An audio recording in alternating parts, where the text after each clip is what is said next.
The second official commitment in the Grant McCasland era is Chance McMillian from Grand Canyon University. Hey, how's it going, everybody?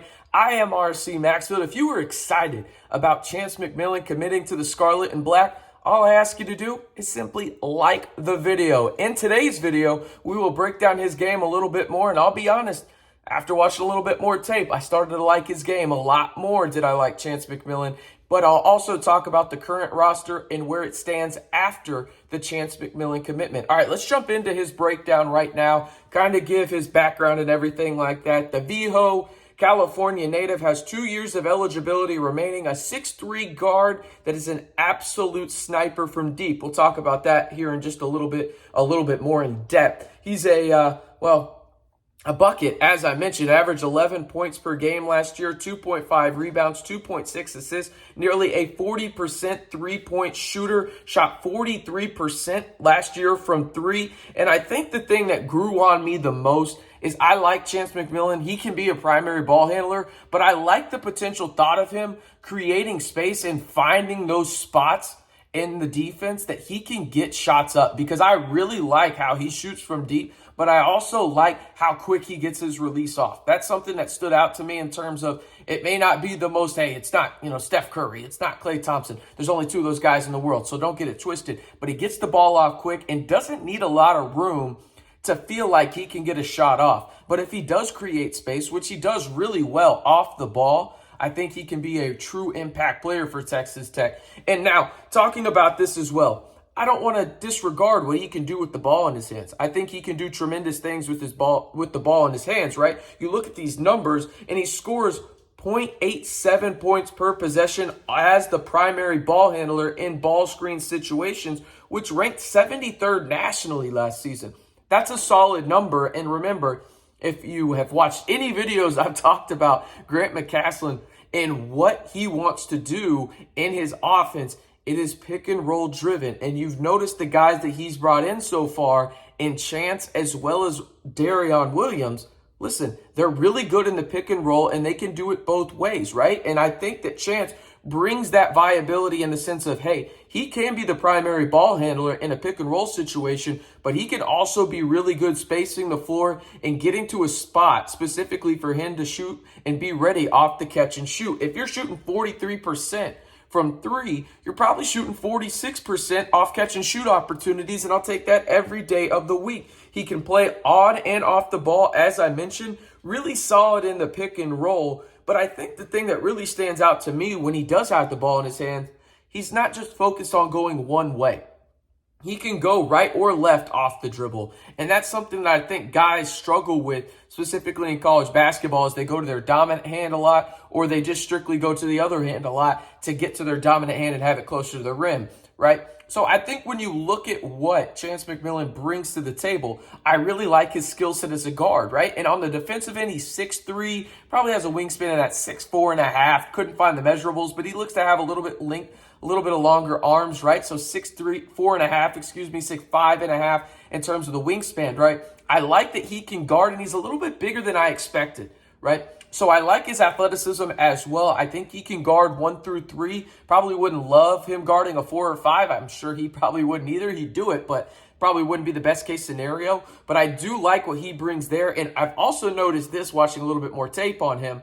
He's really good at reading passing lanes, so he can get his hands in there, make and create chaos when it comes to stealing the basketball, getting out in transition, where he's also really good, and he's got a great pull-up game as well when it comes to transition basketball. I really like him, and I said early on that I liked him as a potential third guard for Texas Tech, and I kind of see that, but I also think that he could be a number 2 guard for Texas Tech, right? Like, I could see situations where, and we'll talk about this a little later on when we talk about the roster, where if Lamar Washington stays, I could see him playing alongside him. I could see him playing alongside a guy that's committed to staying to Texas Tech and Pop Isaacs.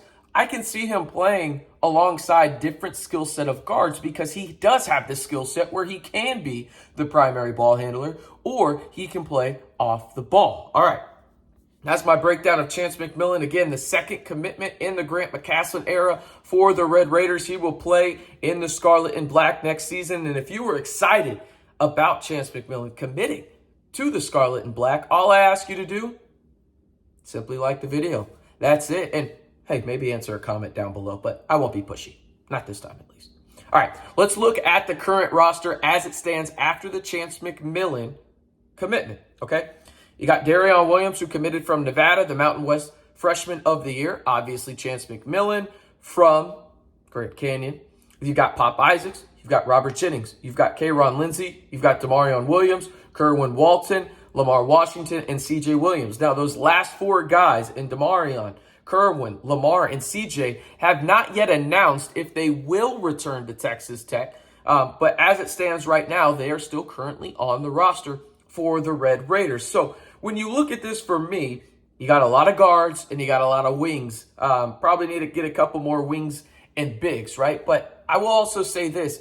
I don't know what kind of big you're going to see. Now, they're going after the guy at Penn State that's in the portal. Wouldn't shock me at all if that guy ends up at Notre Dame, since his coach went from, Happy Valley over to the Golden Domers, right? But you look at what Texas Tech has right now in terms of size, and it's basically Robert Jennings at 6'7", plays bigger than his size. Kayron Lindsey, who's kind of a hybrid big, can play on the perimeter, but can go down and do the dirty work as well down on the glass. And then you got Darion Williams, right? The Nevada transfer, 6'6", averaged 7 rebounds last year. Really solid player, plays bigger than his size too, really plays like he's about 6'7 and a half, 6'8". So you like what he can do with his skill set at I would describe it as a point forward position, and I think Kayron Lindsey can do that as well. You need to probably go get a couple more wings, right? That's what Texas Tech needs. But if you look at what the guards you have right now, and if they stay, and for this case, we'll say that they will, Chance McMillian, Pop Isaacs, and then you got Lamar Washington, right? That is a solid trio of guards right there that you think can take a next leap, potentially with Pop and Lamar, who had solid freshman seasons, albeit a little bit roller coaster, like due to injuries and just, hey, you're a freshman. It's going to happen when you play in the best conference in America. But if you do keep those three guys, mostly Lamar, since the other two are now committed, I think that would go a long way into securing your backcourt. And I really like that backcourt for Texas Tech. Now you got to focus on the wings and the bigs. And I don't know if you're going to go the traditional big route. I really don't. I think maybe you get one traditional big, a guy that's 6'10", taller, but I think you're going to see a lot of wings prioritized in the portal for Texas Tech because, again, Grant McCasland and his scheme on defense is a hybrid no middle is the best way I would describe it. It's no middle with a few tweaks to it, right? And I think he needs to go get some more wings for that. But as it stands right now, you got Darion Williams, the transfer from Nevada. You got Chance McMillian, the newest commit to Texas Tech. Then you got Pop Isaacs, Robert Jennings, Kayron Lindsey. Those guys are the five that have basically said, hey, I'm coming back. Pop and Robert have said that. And then Kayron, I see his family all the time and himself liking everything on Twitter about Texas Tech. Then you got Demarion Williams, Kerwin Walton, Lamar Washington, and C.J. Williams. Okay, so you got those four. They have not said that they were returning or leaving Texas Tech, so we'll have to follow that here in the coming weeks as the portal shuts down on May 11th. But the big talking point of this video right now, Chance McMillian is the newest commit to Texas Tech, and he's got a sniper on him, shooting 43% from three. A quality ad for the Texas Tech backcourt by Grant McCasland and crew. I ask you one more time, if you are excited about Chance McMillian coming and wearing that scarlet and black, just simply like the video. And hey, if you feel inclined, if you want to stay in the know on Texas Tech men's basketball all year long and get the fastest breaking news when it comes to Texas Tech men's basketball right here on YouTube for free, you know what to do. Hit that subscribe button. Stay in the know right here on the Back to 12 podcast channel.